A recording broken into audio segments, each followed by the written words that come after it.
उपमुख्यमंत्री एकनाथ शिंदे यांची पत्रकार परिषद।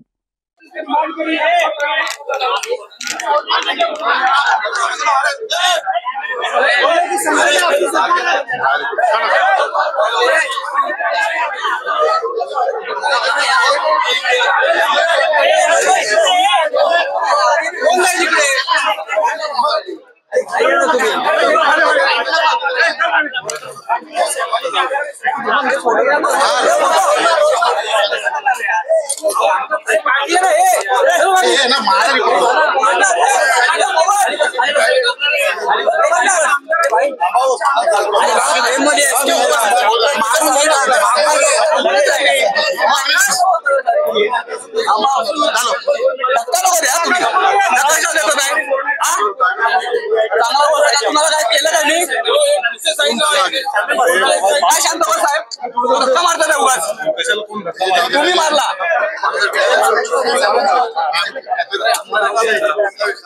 भाई काम करतो आम्ही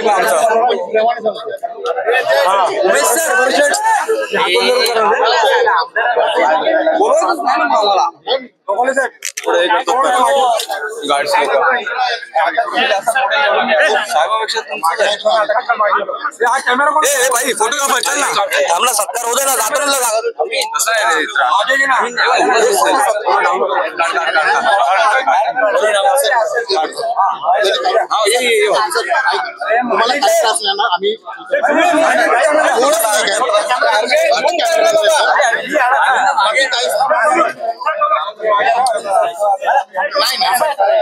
तुमच्यावरती नाही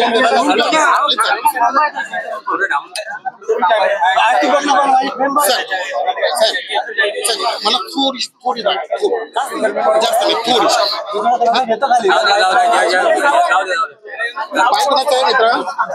जास्त नाही थोडीशी शेवटची पीडी आपला सेट समोर अरविंद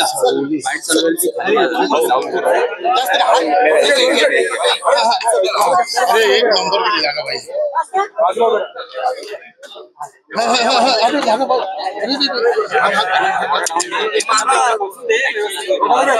भाई बरोबर कॅमेरामॅन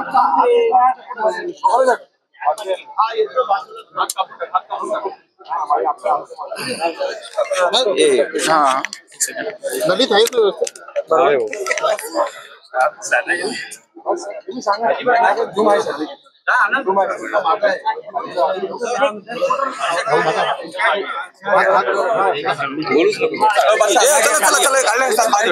खाली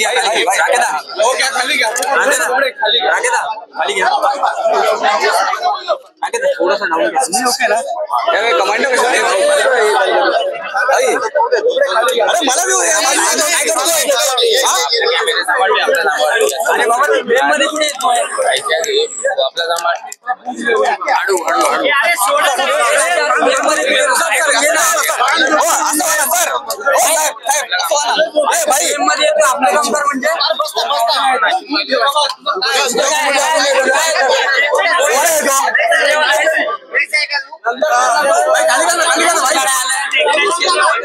अरे थोड़ा खाली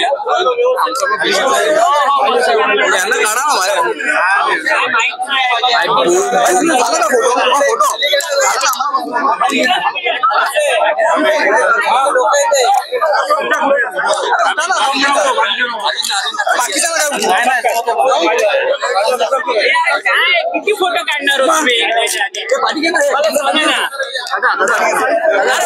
तुम्ही मला सांगा ना साहेब तुम्ही तुमचं काम कुशल करा ना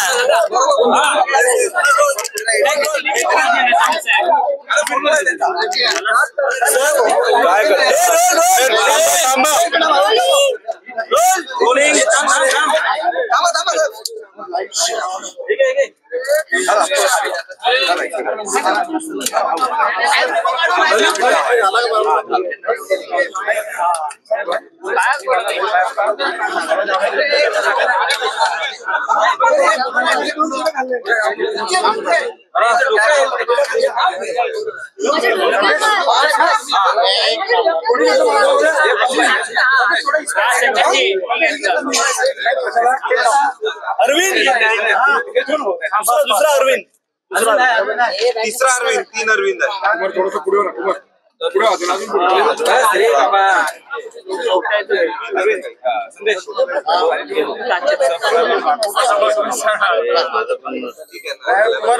मॅडम थोडस पुढे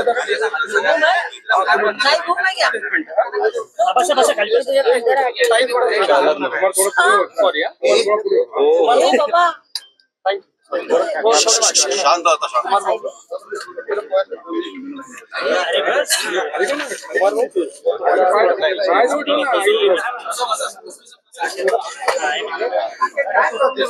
पायावर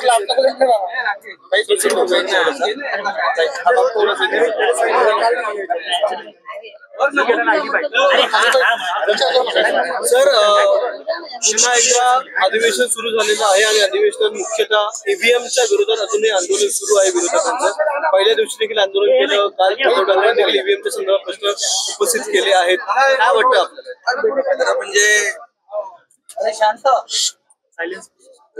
ईव्हीएम वर आरोप करणं म्हणजे जो जनादेश मिळालेला आहे महाराष्ट्रामध्ये लाडक्या बहिणींनी, लाडक्या भावांनी, लाडक्या शेतकऱ्यांनी, लाडक्या सर्व ज्येष्ठांनी आणि लाडक्या सर्व मतदारांनी, या महाराष्ट्रातल्या 12.5 कोटी मतदारांनी जो विश्वास दाखवलाय आणि महायुतीला विजय मिळवून दिला, त्या मतदारांचा अपमान आहे.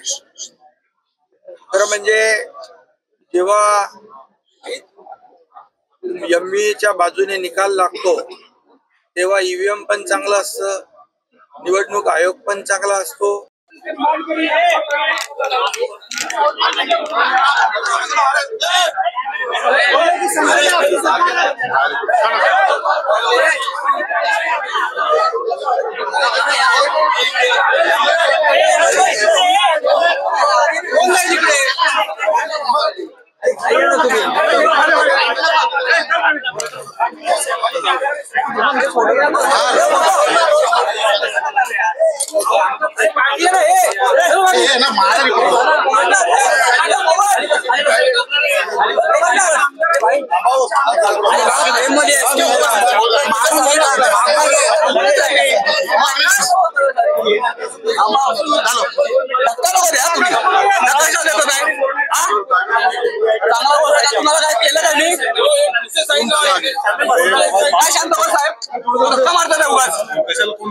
तुम्ही मारला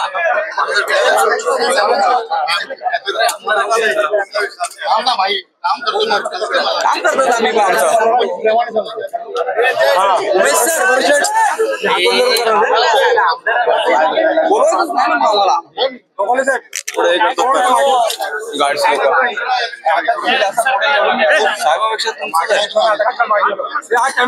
भाई फोटोग्राफर चल ना, हमला सत्कार होता ना, जातो ना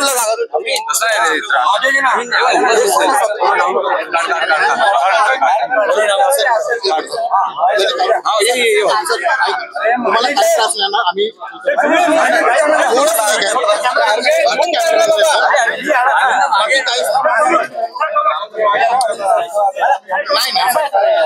तुमच्यावरती नाही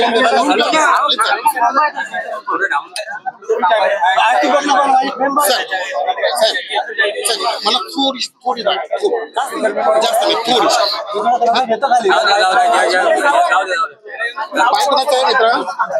जास्त नाही, थोडीशी शेवटची पीडी आपला सेट समोर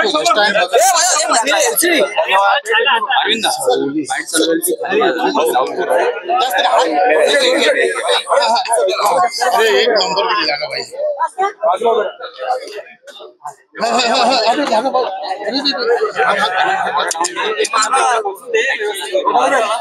बरोबर बरोबर कॅमेरामॅन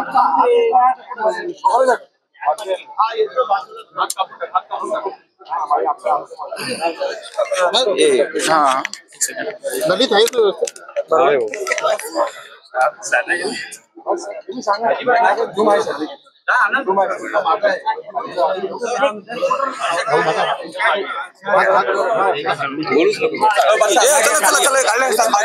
खाली घ्या थोडंसं मला अरे बाबा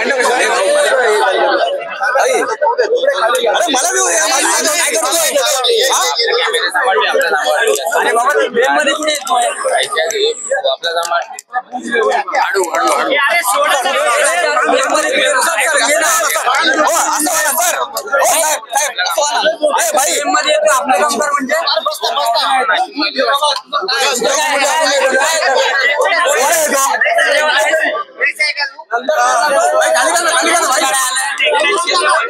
अरे थोडा खाली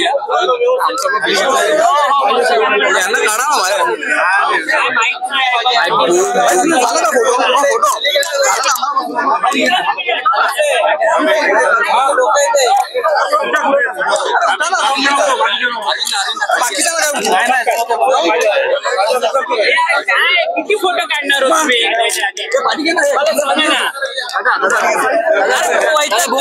मला सांगा ना साहेब तुम्ही तुमचं काम कुशल करा ना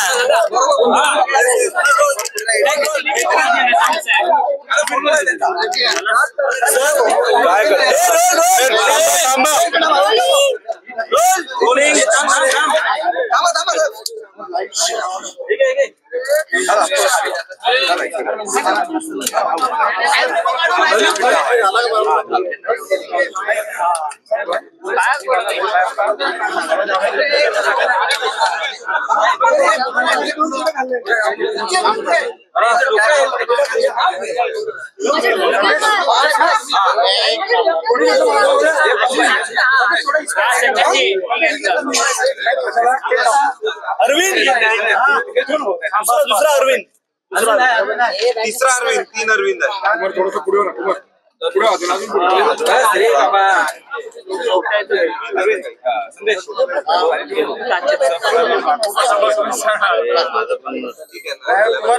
मॅडम थोडस पुढे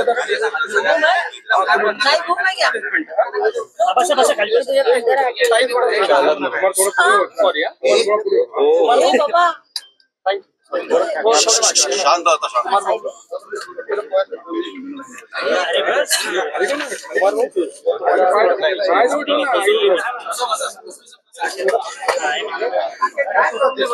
पायावर लागतं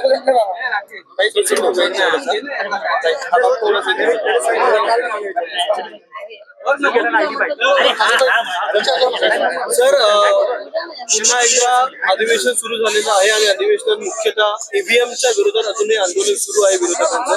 पहिल्या दिवशी देखील आंदोलन केलं, काल उद्धव ठाकरेंनी देखील ईव्हीएमच्या संदर्भात प्रश्न उपस्थित केले आहेत. काय वाटतं आपल्याला? म्हणजे ईव्हीएम वर आरोप करणं म्हणजे जो जनादेश मिळालेला आहे महाराष्ट्रामध्ये लाडक्या बहिणींनी, लाडक्या भावांनी, लाडक्या शेतकऱ्यांनी, लाडक्या सर्व ज्येष्ठांनी आणि लाडक्या सर्व मतदारांनी, या महाराष्ट्रातल्या 12.5 कोटी मतदारांनी जो विश्वास दाखवलाय आणि महायुतीला विजय मिळवून दिला, त्या मतदारांचा अपमान आहे. खरं म्हणजे जेव्हा एमव्हीच्या बाजूने निकाल लागतो तेव्हा ईव्हीएम पण चांगलं असतं, निवडणूक आयोग पण चांगला असतो. जी असतील, मी असेल, आणखी काही भारतीय जनता पक्षाचे नेते असतील, यांना जेलमध्ये टाकण्याचं जे कारस्थान केलं गेलं ते तर जगजाहीर आहे. परंतु आता देखील त्यांना एवढं लोकसभेच्या विजयानंतर एवढे हुरळून गेले होते की त्यांनी मंत्रिमंडळाचं वाटपही केलं होतं आणि म्हणाले आम्ही तुम्हाला सगळ्यांना जेलमध्ये टाकू. आता जेलमध्ये टाकण्याची भाषा करणारे देवेंद्रजीच्या बाबतीमध्ये आणि ते एक आमूलाग्र बदल झालेला दिसतोय, चांगली गोष्ट आहे. आणि त्याला मी म्हणेन देवेंद्रजींना भेटणं काही गैर नाहीये, मुख्यमंत्री आहेत ते. पण ह्याला भेट आणि डायरेक्ट दुसऱ्या दिवशी घरी थेट अशी परंपरा आहे. काही मन की बात झाली असं म्हणतात, काही मन की बात दुसरी गोष्ट खरं म्हणजे हे ईव्हीएमच्या विरोधामध्ये जे आरोप करतायत विरोधी पक्ष, त्यांनी सभागृहात बोललं पाहिजे, सभागृहामध्ये आपली मतं मांडली पाहिजे. सभागृह कशाला आहे? हे अधिवेशन आहे, त्याच्यामध्ये लोकांच्या समस्या आणि लोकांचे प्रश्न मांडण्यासाठी आहे आणि त्याला सरकार उत्तर द्यायला सक्षम आहे. परंतु फक्त बाहेर नौटंकी करायची, पायऱ्यांवर बसून रोज त्याच तुम्ही काय म्हणतो त्याला, रोज तुम्ही ते दाखवता आणि त्याच्यातच त्यांनी समाधान मानलेलं आहे. आणि म्हणून माझं त्यांना आव्हान आहे, अधिवेशन हे फार महत्वाचं असतं. हे अधिवेशन विदर्भात आहे, विदर्भाच्या लोकांना देखील न्याय मिळवून देण्यासाठी विरोधी पक्षाने मांडलं पाहिजे. सरकारने विदर्भासाठी काय काय केलं ते मी आता सांगत नाही, परंतु विदर्भाला देखील खूप मोठ्या प्रमाणावर 2.5 वर्षांनी न्याय दिलेला. कापसाचे दर आणि सोयाबीनच्या दरावरती आज आंदोलन करतात, विरोधक बोलतात की सरकार त्यांना भाव देत नाही. अरे बाबा, आमच्या महायुती सरकारने 5-5 हजार रुपये हेक्टरी कापूस आणि सोयाबीनला जो गॅप फिल करण्यासाठी त्याचं नियोजन केलं, त्याचं वाटप केलं.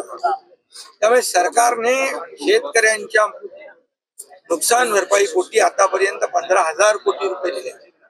आतापर्यंतच्या इतिहासामध्ये शेतकऱ्यांसाठी ज्या योजना आम्ही केल्या, शेतकऱ्यांना 12,000 रुपये वर्षाला, 6 केंद्राचे 6 आमचे, पीक विमा मोफत, 7.5 HP मोटर पंपाची वीज बिल मोफत, अशा अनेक योजना सरकारने केल्या. जवळपास 45,000 कोटी रुपये या गेल्या मागच्या 2.5 वर्षात महायुतीच्या काळामध्ये आम्ही दिलेले आहेत. त्यामुळे शेतकऱ्यांना आम्ही कधी वाऱ्यावर सोडणार नाही.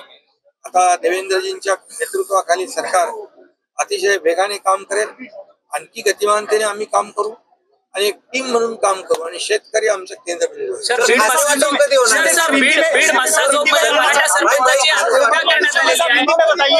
मराठा समाजाच्या सरपंचाची निर्घुणपणे हत्या करण्यात आलेली आहे. त्याचा थेट आरोप जो आहे तो धनंजय मुंडे यांच्या निकटवर्ती असलेले वाल्मिक कराडांवरती जातोय. मराठा समाजासाठी सातत्याने तुम्ही काम केलेलं आहे, तुम्ही आंदोलनं केली, तुम्ही आरक्षणासाठी झटलात. चर्चेला अध्यक्षांनी संधी दिलेली आहे आणि मुख्यमंत्री महोदय स्वतः या घटनेच्या बाबतीमध्ये चर्चेला उत्तर देणार.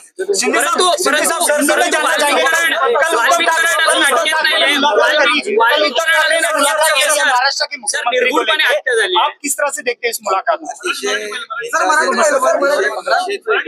निषेधार्ह आणि दुःखद घटना आहे आणि माणुसकीला काळीमा फासणारी आहे. त्यामुळे सरकार गंभीर आहे. अनेक लोकांना अटक झालेली आहे. आणखी जी काही कोणी कायद्यापेक्षा कोणी मोठा नाही आहे, कायद्यासमोर सगळे समान आहेत आणि या बाबतीमध्ये मुख्यमंत्री स्वतः या बाबतीत एसआयटीचा निर्णय झाल्यापर्यंत एसआयटी अजून बसली नाही त्याच्यावरती.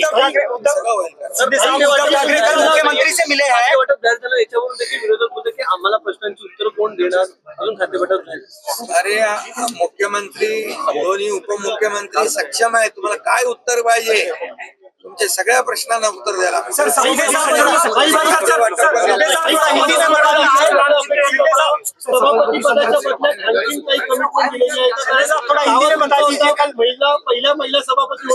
आम्ही महायुती म्हणून काम करतोय. कुठलेही पद, हे पद मला पाहिजे, ते पद त्यांना पाहिजे. पदांसाठी आमची भांडणं नाही. पदांसाठी कुठलाही संघर्ष नाही. पदांसाठी कुठं संघर्ष होता तुम्हाला माहित आहे. मुख्यमंत्री पदासाठी, मंत्रिमंडळासाठी म्हणजे त्यांचं खातेवाटप पण झालं होतं. निवडणुकीचा निकाल लागायच्या अगोदर. त्यामुळे आम्ही महायुती म्हणून काम करतोय. आम्हाला कुठलं पद मिळालं यापेक्षा आमच्या नवीन सरकारमधून या महाराष्ट्राला काय मिळणार आहे, महाराष्ट्रातल्या जनतेला काय मिळणार आहे याची आम्हाला काळजी आहे.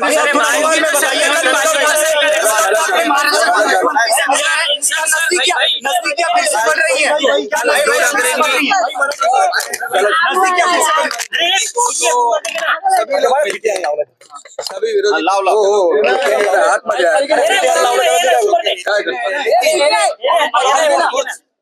के गिरेबान में कि हमने इनके बारे में क्या शब्द इस्तेमाल किए थे। ये तो टीका टिप्पणी आरोप हमारे सरकार के ऊपर करने वाले लोग आज उनको अगर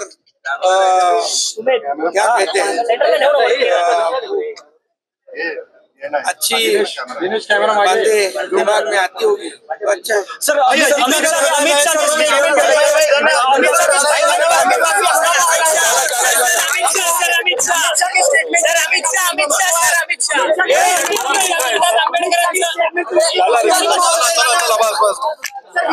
आंबेडकरांचं नाव घेऊन